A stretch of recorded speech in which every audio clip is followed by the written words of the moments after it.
está começando mais um GabaCast, a sua conexão com conhecimento. E dando continuidade à nossa série De Olho no Enem, a gente recebe hoje o Roberto e a Cidinha, que vão falar para vocês o que vocês têm que ficar de olho na prova de filosofia. E aí, gente, tudo bem? Como é que vai? Oi, meu querido. Olá. Oi, Cidinha, Olá, parceira. olá, boa tarde, bom dia, boa noite, noite. né? Não sei que horas vocês estão Sim, nos Tamo ouvindo. junto. Estamos aqui nesse momento especial para poder fazer uma reflexão sobre o perfil da prova de filosofia no Exame Nacional do Ensino Médio. Eu tive o privilégio de fazer essa prova na sua primeira versão lá em 1999. Ei, gente, estou ficando velha, Faz tempo, né? hein? A gente não vai falar de idade aqui, Roberto, para não constranger, mas no momento que eu fiz essa prova, ela não tinha a expressão que tem hoje. Inclusive, o Roberto gostaria de comentar um pouquinho sobre essa história da prova do Enem com vocês. Sem dúvida, sem dúvida. Eu me lembro, Cidinha, que quando começou o Enem, era uma situação que, nas nossas áreas que a gente tinha aqui em Uberlândia, a gente sempre teve uma tradição muito forte aqui em Uberlândia na filosofia. Aliás, era uma espécie assim de algo que era da nossa região e que quase você não encontrava pelo país afora, né? A filosofia já estava engatinhando em muitos lugares e aqui em Uberlândia ela já era consagrada no vestibular da UFO. Então, o negócio realmente... E aí, quando começa o Enem, e ainda a filosofia e a sociologia entrava muito pouco, sabe? Eram pouquíssimas questões, não ainda tinha a parte de conteúdos mesmo. Era Mais muito rasa, integrada, né? Era muito rasa, ou era muito abordagem, integrada aham. também com conteúdos de história. O aluno não E conseguia, né, perceber o que era filosofia, o que era Exatamente. história. Era um perfil mais interdisciplinar, mas Muito. que acabava não valorizando a história da filosofia como nós temos na prova de hoje. Exatamente, a mudança é muito significativa, é impressionante. Nesses últimos, principalmente, Cidinha, não sei se você concorda, nesses últimos 5 anos, né? Com certeza. Para cá você percebe o quê? Agora é uma prova que exige conteúdo. É, exatamente, conteúdo. Ela se aperfeiçoou muito nesse sentido, né? Agora, uma coisa muito boa é que, por exemplo, comentava com a Cidinha isso, a UFO, ela tem aquela característica de ser um conteúdo muito específico, muito delimitado, e que você precisa aprofundar muito nele, naquele conteúdo ali. Já o Enem, não. O Enem, ele não tem um programa, assim, definidinho, e ele é algo muito mais amplo, onde você tem toda uma gama de assuntos que você pode explorar muito bem, mas sempre também primando por aqueles que são os conceitos mais básicos, né? Por aquelas noções mais gerais, não é? Eu estava até comentando com a Cidinha, é uma prova, essa prova do Enem, em que o que vai fazer o seu diferencial, o grande diferencial do aluno é não ele se preocupar em aprofundar muito esse ou aquele filósofo, mas ter um conhecimento mais geral, os conceitos Um olhar mais ampliado, gerais, né? olhar Uma mais fundamentação ampliado. histórica que permite a ele se situar no exercício e se acertar as questões, talvez que nós nem tenhamos tratado diretamente.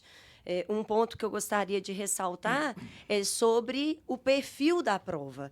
Nós temos, no Exame Nacional do Ensino Médio, uma via direta de acesso ao ensino superior. E o que o examinador espera que esse aluno, que esse estudante apresente para fazer uma prova? Quais são os pré-requisitos? Quais são as habilidades? Quais são as competências que esse aluno precisa apresentar para conseguir fazer uma boa avaliação?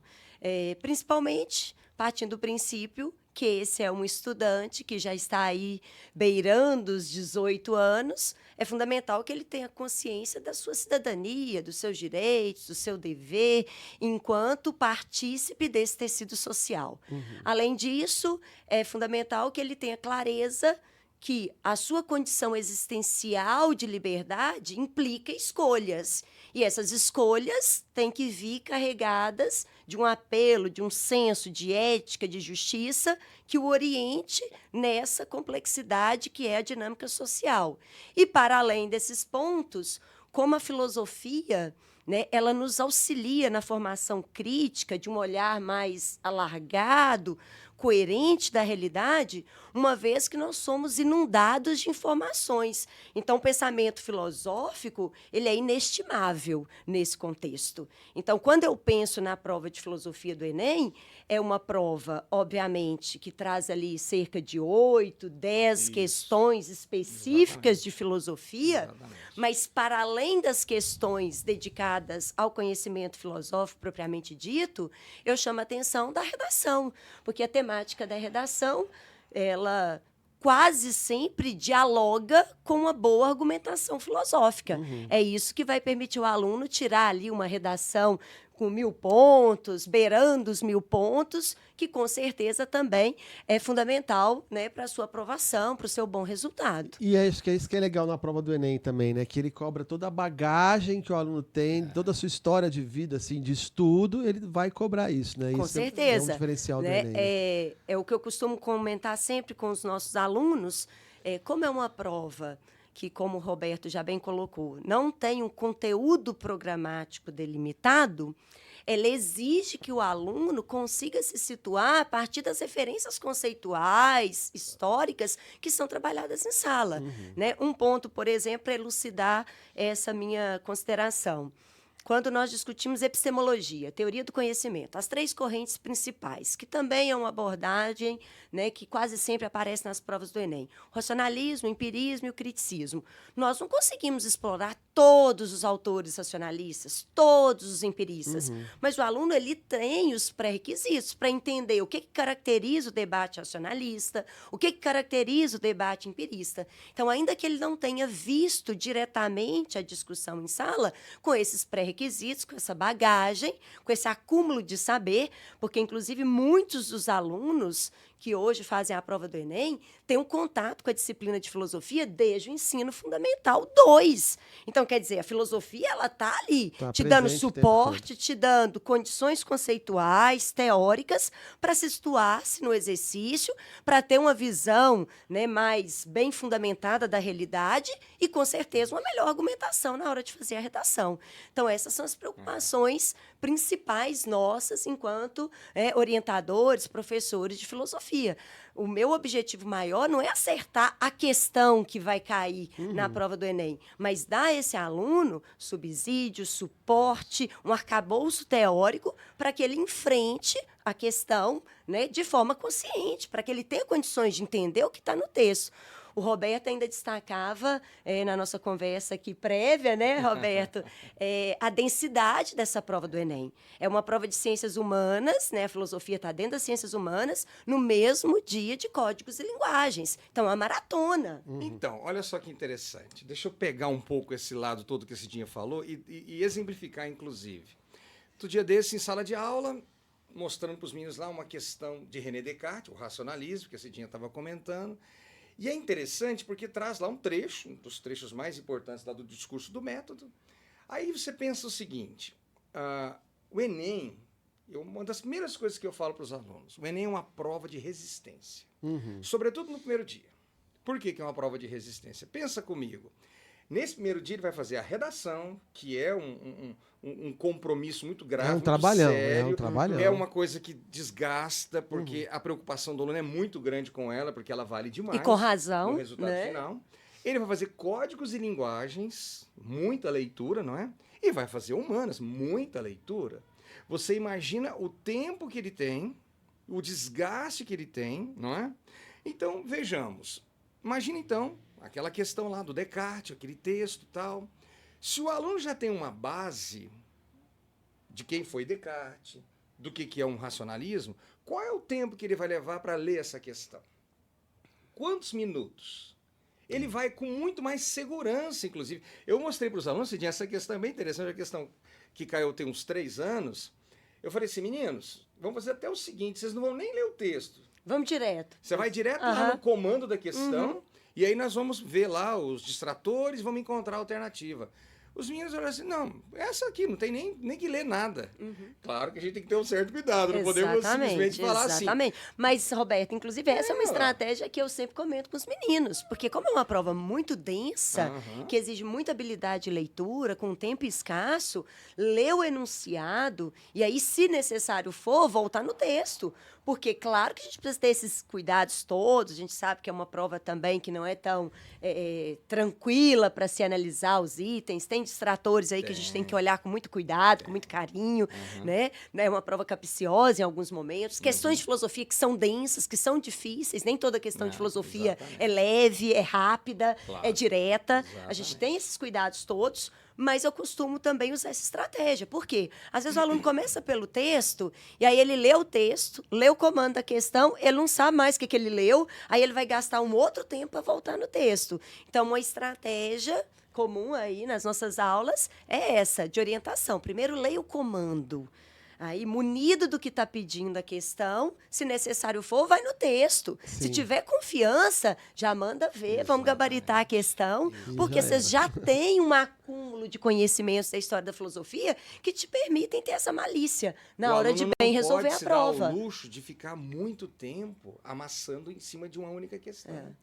Porque o desgaste é muito grande, quer dizer, então, ele precisa ganhar tempo, não é? Então, as nossas aulas, eu falo isso para a Cidinha, converso isso muito com os alunos. Vamos ampliar o nosso vocabulário filosófico. Exatamente. Vamos conhecer os conceitos fundamentais da filosofia, porque isso é o que vai te dar segurança, confiança, vai fazer você ter muito mais tempo hábil, no sentido de você vai economizar tempo. Estratégia você de vai conseguir realmente gastar tempo com aquelas questões que você já falou, aquelas que são mais complicadas. Exatamente. Entendeu? Porque, nossa, quantas horas são? Acho que 5h30, não me engano, 6. Quando você vê, já foi. Né? Já foi. Uma questão que os alunos sempre trazem em sala, que eu escuto muito no pré-vestibular, é que eles têm mais dificuldade de fazer a prova do Enem, exatamente pelo perfil, né? Uma prova mais densa, uma prova mais exigente. E uma indagação que eu procuro fazer, é claro que isso depende de um exame interior, né? Não é fácil, não é receita de bolo. A gente sabe que o processo de aprovação ele exige muita entrega, muita dedicação, muito empenho. Mas eu convido os meninos a repensarem os resultados. O que você errou na questão? Você errou por conta de desconhecimento conceitual, então faltou teoria, ou por uma ignorância linguística? Porque muitas vezes o que pesa nessa prova é a questão do vocabulário.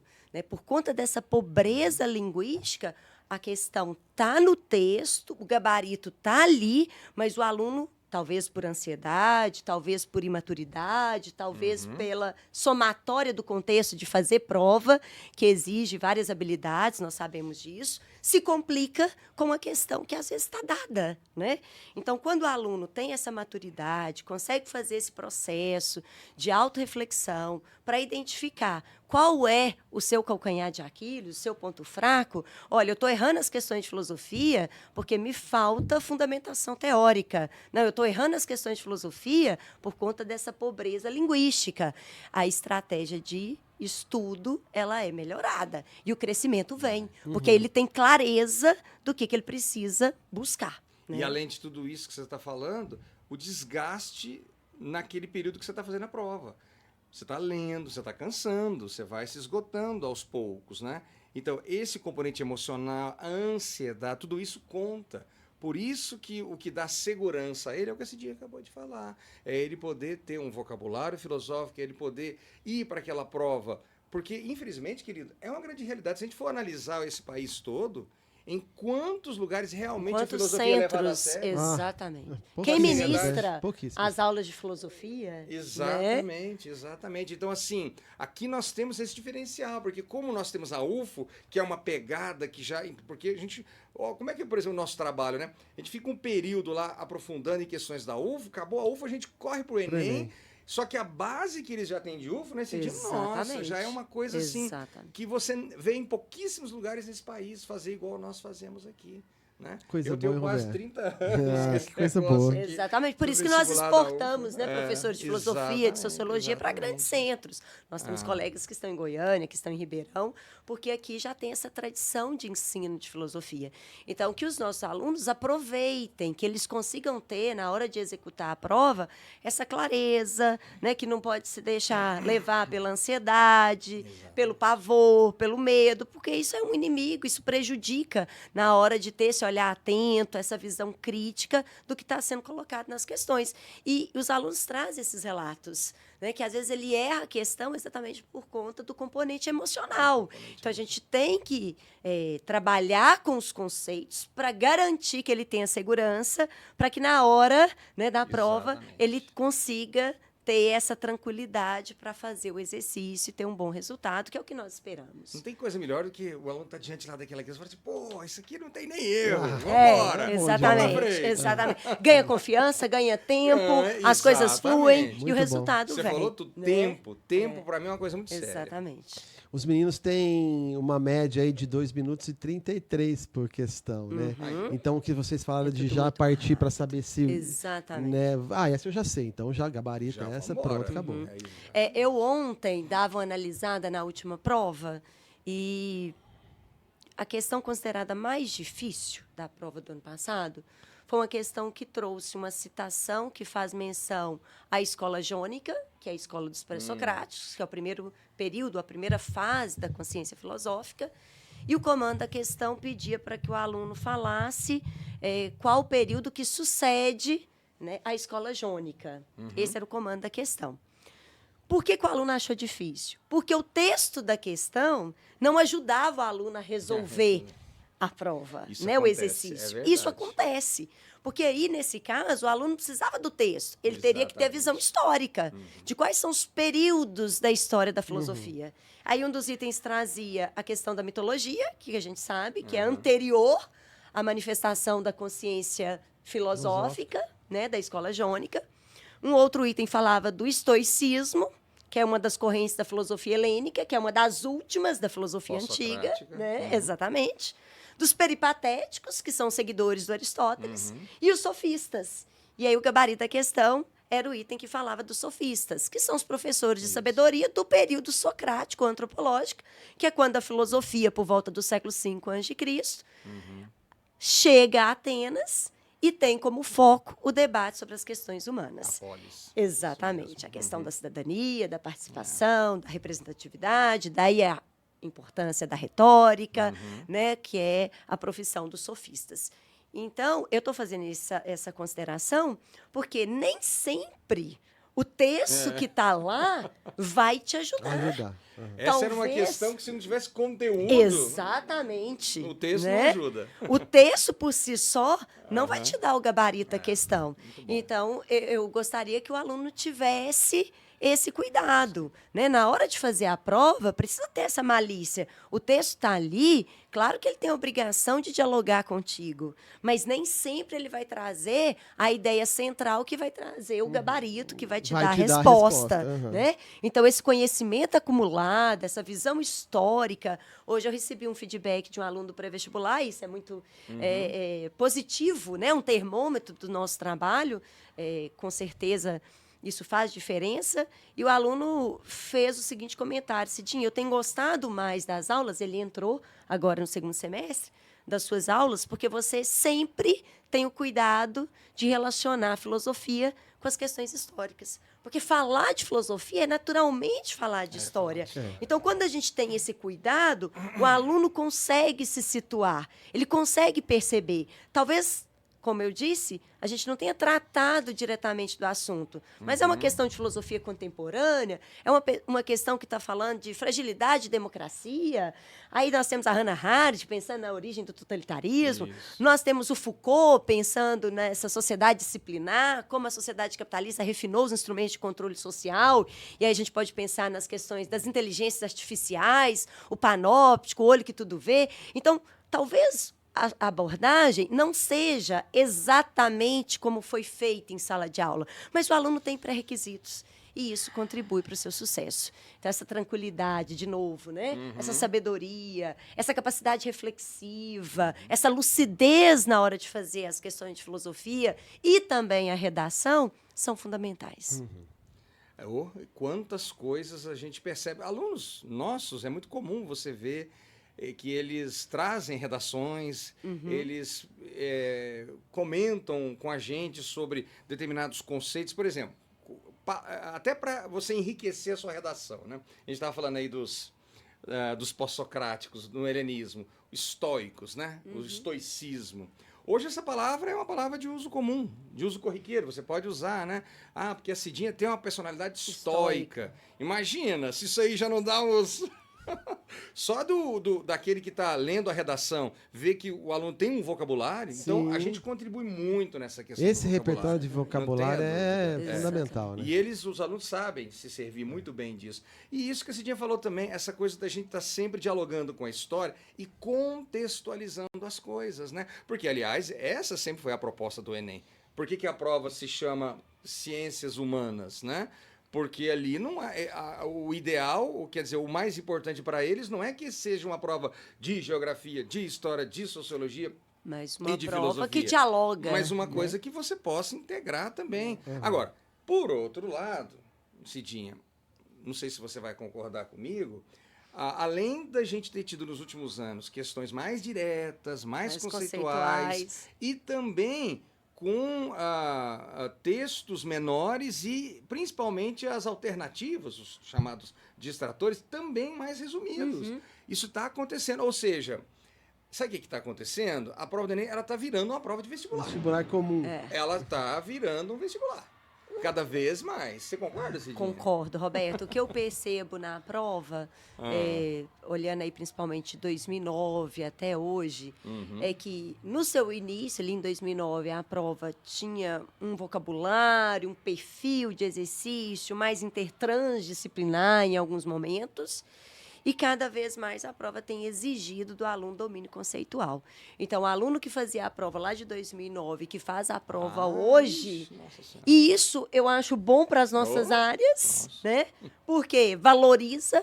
Eu, quando dava aula para o Enem lá em 2009, tinha momentos que eu entrava na sala e o aluno saía. É verdade. Aconteceu com você também, né, Roberto? Porque ele achava assim, filosofia para o Enem precisa só saber ler, saber interpretar, que eu consigo fazer. E hoje em dia, o movimento é inverso. A gente tem ganhado cada vez mais os alunos, porque ele já conseguiu enxergar que a filosofia vai proporcionar a ele habilidades não só para as questões fechadas, né, na prova de ciências humanas, mas também para a redação. Então, isso é um ganho. Né? Isso é um ganho, porque eu acho que a prova ela tem que ter esse perfil mesmo. Não uma prova conteudista exclusivamente. Eu aprecio muito essa capacidade de ter esse olhar amplo, alargado da realidade. Eu acho que a filosofia, não por acaso, é a ciência-mãe, porque ela nos convida a essa integração, a esse movimento de repensar, de ter mais lucidez, mas também por uma questão, inclusive, de valorização da nossa disciplina, da filosofia, da sociologia, eu fico feliz quando eu vejo que, da área de ciências humanas, as questões mais difíceis são de filosofia. E são mais difíceis exatamente porque não estão dadas, porque exigem esse domínio conceitual. Então, isso valoriza, né, o ensino de filosofia e que precisa mesmo ser valorizado, porque, como o Roberto está falando, nós somos privilegiados aqui em Uberlândia. Né? Nós vivemos num centro que tem uma universidade que cobra filosofia, né, com um perfil característico, mas temos essa tradição de ensino. 30 anos, mas Brasil, exatamente, mas Brasil afora é um salve-se quem puder. Exatamente. Não oferecem na grade curricular, é no contraturno, vai quem quer. Então, isso, né, acaba fazendo com que o nosso aluno saia à frente dos seus concorrentes. Por isso, aproveitem as nossas aulas. Né, Roberto? Isso é uma coisa legal. Note como que nos últimos... Vamos colocar as últimas 2 décadas. É muito bom você ver que as pessoas estão se interessando cada vez mais por filosofia. Vende-se muito mais livros de filosofia. Tem os filósofos pop, né? Você pega lá o Cortella, você pega lá o Pondé, você pega lá o Karnal, que é historiador, mas que também está o tempo todo. Tem a Viviane Mosé no Rio de Janeiro. Tô esquecendo o Pondé eu já falei, o carequinha lá, gente boa demais. Karnal, Cortella, Clóvis de Clóvis de Barros. Barros. Né? Então são pessoas que já são bastante conhecidas, né? Estão o tempo todo, tem canais no YouTube com milhões de acessos isso é muito legal, muito interessante porque isso enriquece, né? Como a Cidinha falou, Aproxima a filosofia da vida, das pessoas, da existência. Exato, e ao mesmo tempo, poxa, se você dá importância a isso, você cresce muito, né? Porque daí tem a ver com as tecnologias, né? Onde que você vai aplicar a filosofia na sua vida, no seu cotidiano e por aí vai. Acho que essa é a proposta. Eu acho que eu me sinto muito feliz muitas vezes nas aulas de filosofia, porque a gente está falando de coisas que vão para além só de um exame, entendeu? São coisas para a vida, são reflexões importantes de autoconhecimento, de buscas, né? Então, quando você trabalha, por exemplo, vamos lá, vamos pegar um pouco aqui nesse dia, vamos entrar um pouquinho em conteúdos. Por exemplo, ética, né? Que é o tema que mais cai na prova do Enem. E uma coisa interessante. Felizmente. Que muitas vezes o Enem, quando ele cobra ética, ele cobra conceitual. Por exemplo, ética e moral. Quem foi que disse que ética e moral são a mesma coisa? Não são nem de longe. E isso já foi explorado tantas vezes e é muito importante porque a gente vai entender o seguinte, por exemplo, se você é alguém que vive de acordo com normas da sociedade, isso não faz de você uma pessoa ética. Porque a moralidade, ela é cultural, a moralidade ela é instituída, são as normas que muitas vezes você simplesmente já nasceu dentro daquele contexto, já vive, portanto, aquilo porque simplesmente se acostumou, porque simplesmente foi ensinado, são os costumes. Isso é a moral. A moral não torna ninguém ético. O que é ser ético? Em primeiro lugar, né, Cidinha? Ética é uma área da filosofia, ética é teoria. Ética é reflexão. Filosofia prática. Né? Exatamente. É reflexão, pressupõe autonomia, escolha, decisão. Aliás, é por isso que existe ética, porque o homem, o ser humano, é esse ser de consciência, é um ser capaz, né? de refletir sobre si mesmo e dar para si mesmo seus próprios conteúdos e significados. Então, é nesse sentido que nós entendemos que existe a ética. Apesar de muitas vezes não fazer isso, mas é para isso. Né? Exatamente. Mas nós somos, onde nós somos capazes de dizer sim, nós também podemos escolher dizer não. Ou seja, nós somos os seres de decisão, de escolha consciente, autônoma. Exatamente. O que poderia parecer um privilégio, como diria o Mário Sérgio Cortella, nem sempre o é, porque escolher é sempre difícil. É sempre. Né? Ainda mais quando pensamos em escolhas autênticas, responsáveis, comprometidas com o tecido social que nós fazemos parte.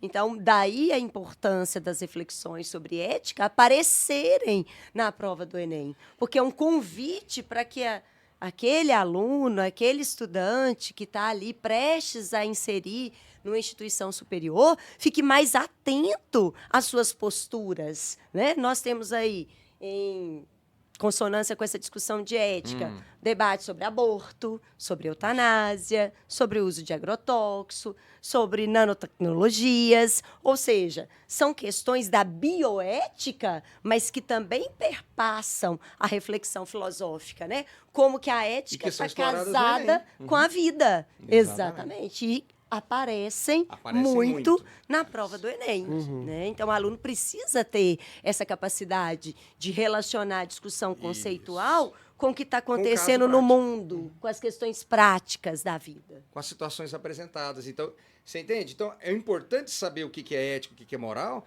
porque quando vem lá um caso concreto, uma situação específica, vamos imaginar, por exemplo, eu gosto sempre de dar esse exemplo, que ele é bem assim, fácil. As touradas, as famosas touradas de Madrid, que hoje em dia são proibidas, né? Sim. Existe ali uma Tem a ver questão com costumes. ética. Exatamente. Moral. Costumes. Mas, aí é que tá.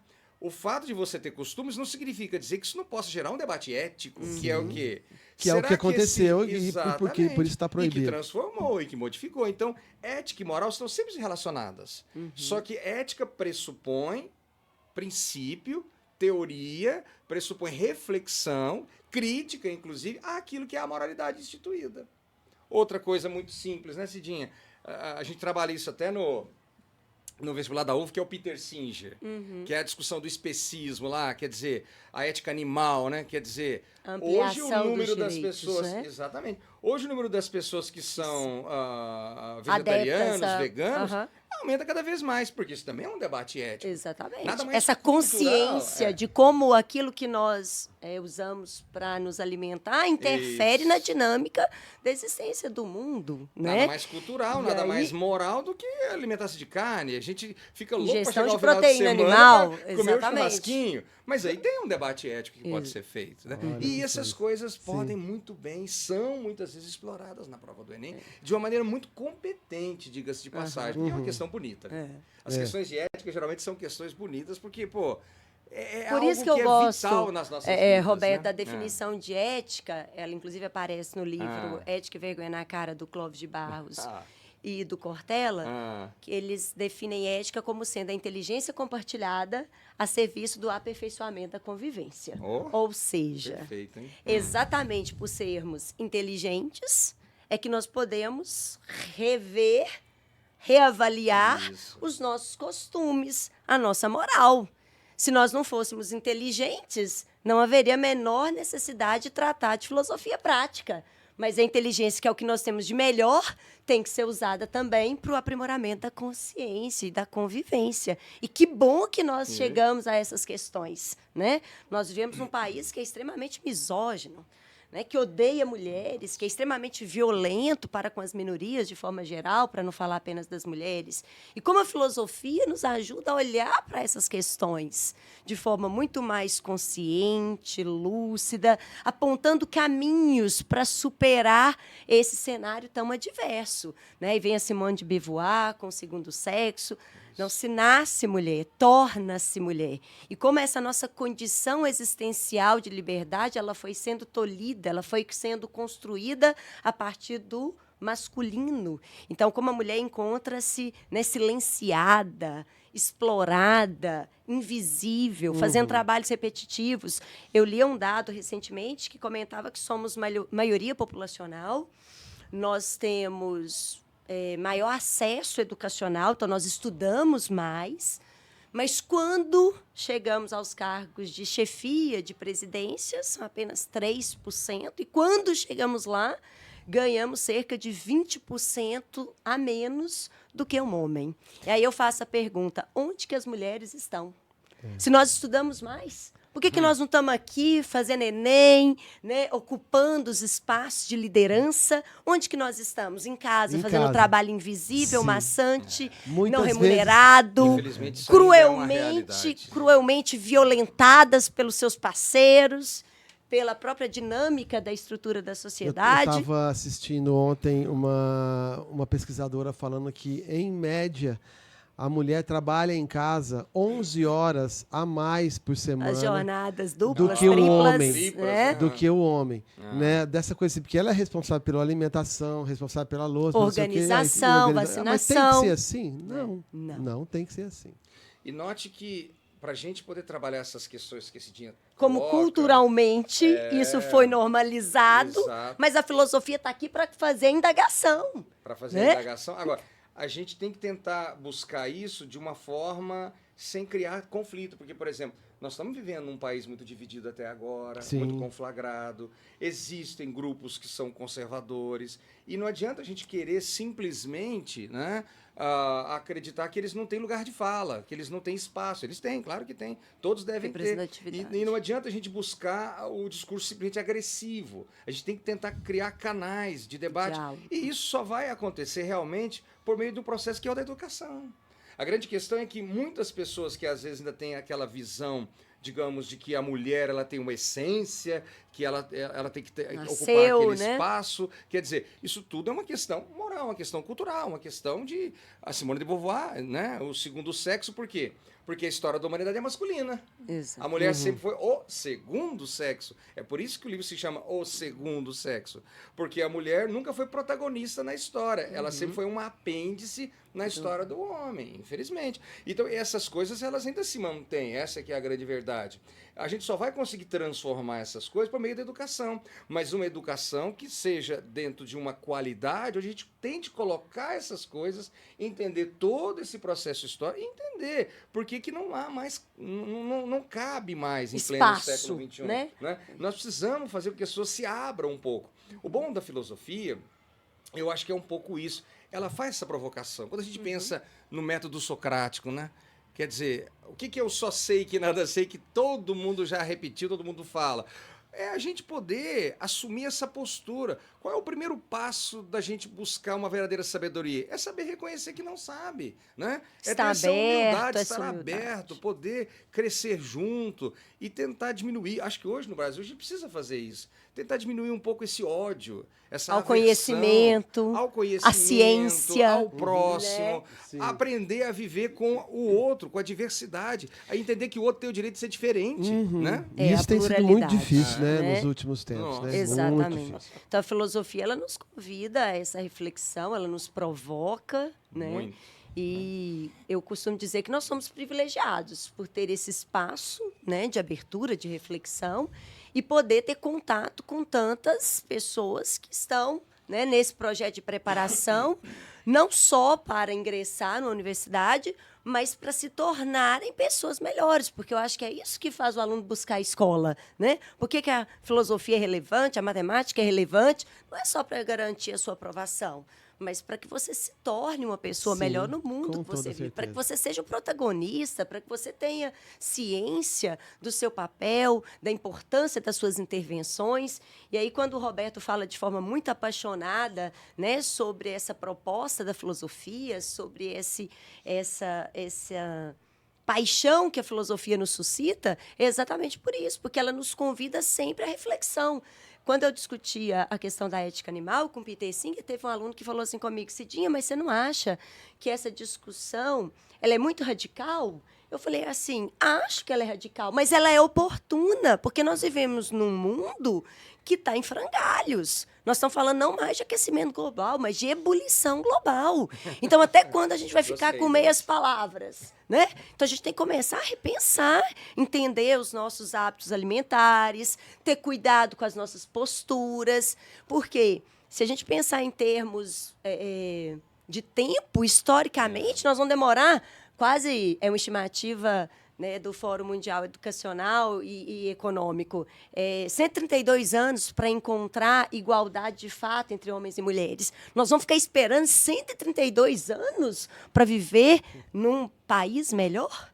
Né, que todos nós intimamente sonhamos, então dá para começar com pequenas ações. E a filosofia nos convida a esse movimento, a essa reflexão. Por isso ela é tão bela, tão apaixonante, né, Roberto? E é muito legal você ver, por exemplo, ainda dentro então, desse campo da ética e da moral, há coisas que, num passado remoto, né, por exemplo, qual era o divertimento na Roma Antiga, né, da plebe, que era convidada para ir na política de pão e circo. Aí vamos entrar um pouco na história. As né? batalhas. Ir para o Coliseu, ir para, né, os circos romanos, assistir pessoas serem despedaçadas por feras.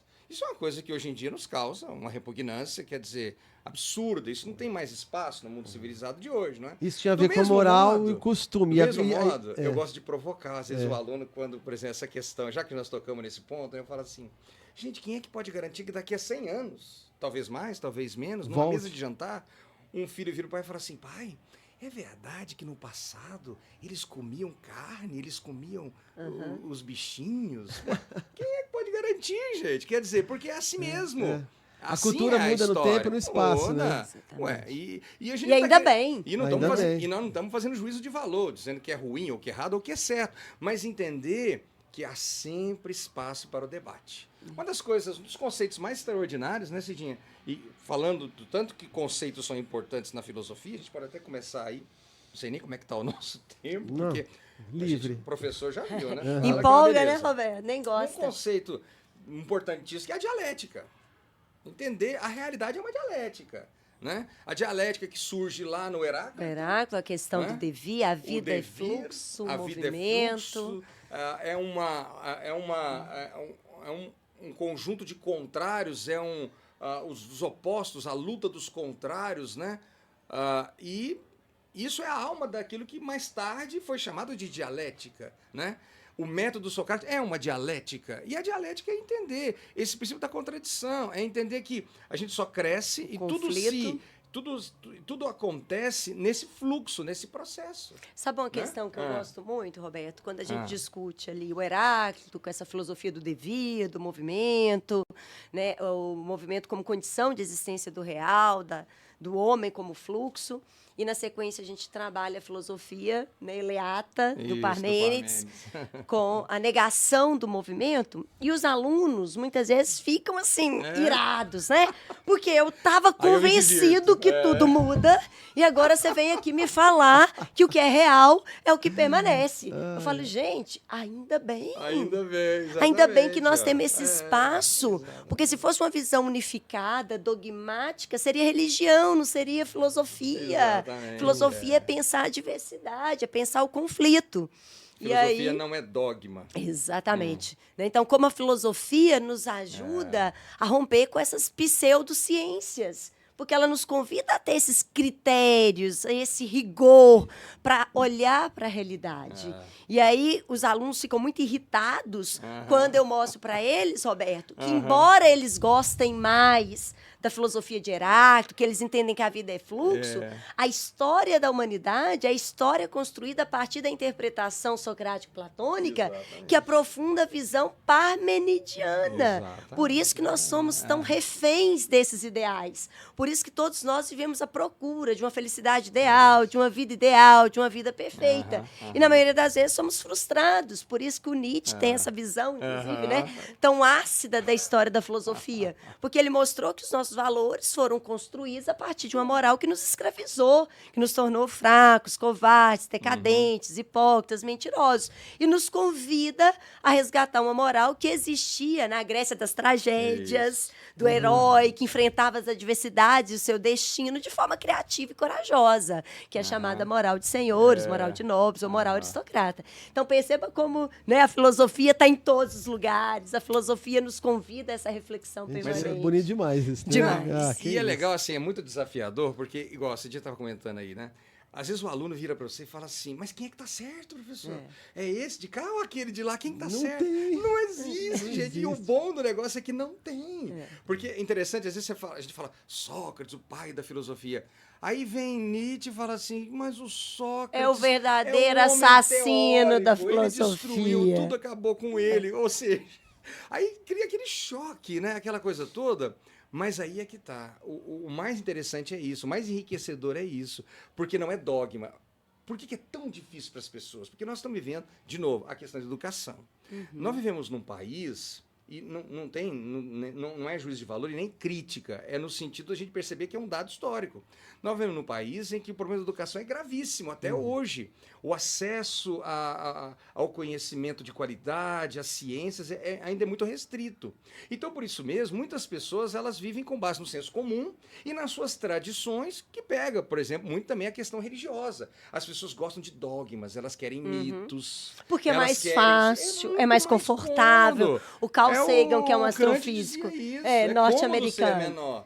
Por que eu vou pensar se eu tenho um político para pensar por mim, se eu tenho um religioso para dizer qual que é o Deus que eu vou adorar? É o discurso famoso do Kant. Né? Então, assim, é muito desafiador. Roberto, eu lembrei aí de um... E por isso que o filósofo, às vezes, ele é muito solitário. Eu lembrei aí de uma reflexão do Carl Sagan, que é um astrofísico norte-americano, né? Ele sugere que no mundo existem pessoas mais propensas a acreditar do que a estudar. Nossa, e quando a gente fala isso em sala, às vezes causa um desconforto, né?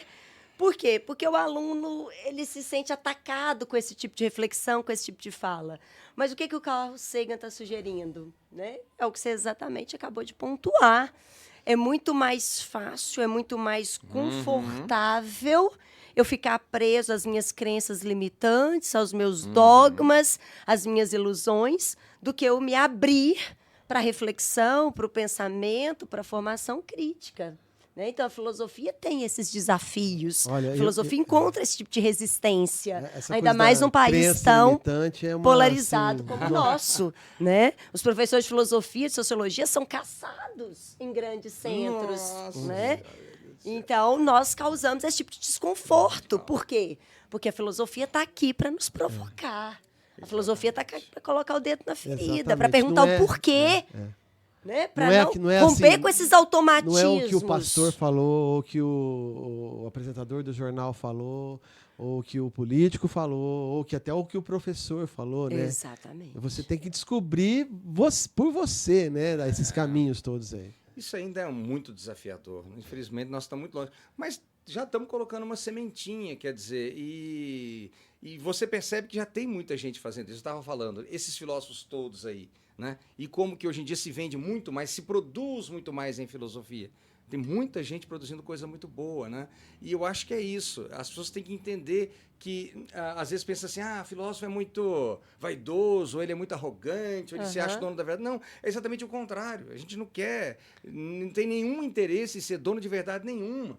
O que a gente quer é provocar reflexão, provocar pensamento, fazer com que as pessoas... Saiam da caverna. Né? Aí, O ó, mito da Saiam da caverna. caverna. Você sabe que eu tô doido Né? pra cair o mito da caverna no Enem? Exatamente. Vamos sair Ó, da mito caverna. Anota aí, ó. Se cair mito da caverna no Enem, você ouviu primeiro aqui. E que é uma história maravilhosa. Sair da né? caverna. Sair da O que é sair da caverna? Metaforicamente, né? Romper com as amarras. Saber que tem coisa lá fora. Romper que com o tem- senso comum, com a opinião, com o achismo, para conseguir fazer esse movimento de ascensão cognitiva, se elevar ao mundo das ideias, que é o mundo real, na perspectiva platônica. A questão política do Platão também, da sofocracia, o rei Exato. filósofo, há muito tempo não aparece nas provas, pode ser que sejamos contemplados. A UFO como gosta uma muito questão, desse assunto, que é né? filosofia política. Uma figurinha carimbada, se chama Maquiavel. também. Maquiavel, Figurinha despenca. carimbada. Difícil Roberto, não de aparecer, né? 2009 a 2018, todas as provas do Enem trouxeram a questão de Maquiavel.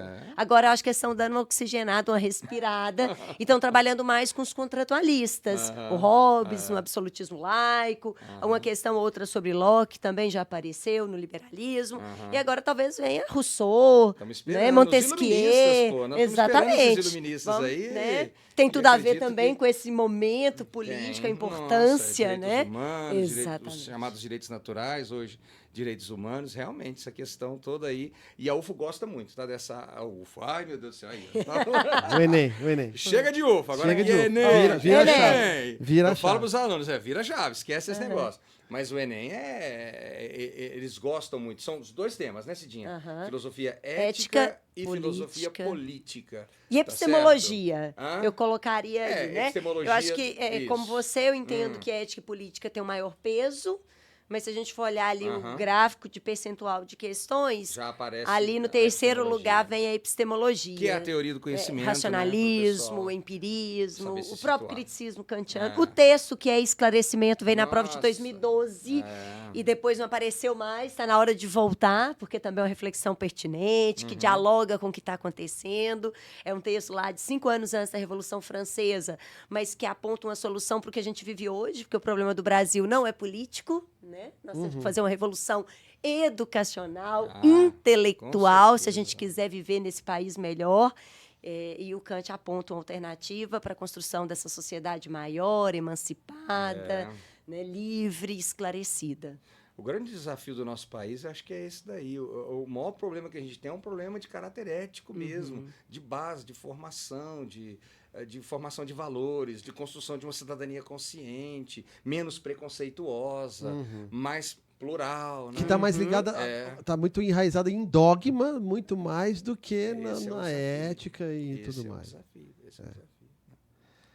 O que mais, gente? Para essa galera Bom, ficar de olho no acho que Enem, nós pra gente falamos terminar aqui. bastante. Pois é, como é que tá o tempo? Mas para você, aluno gabarito, Aham. né?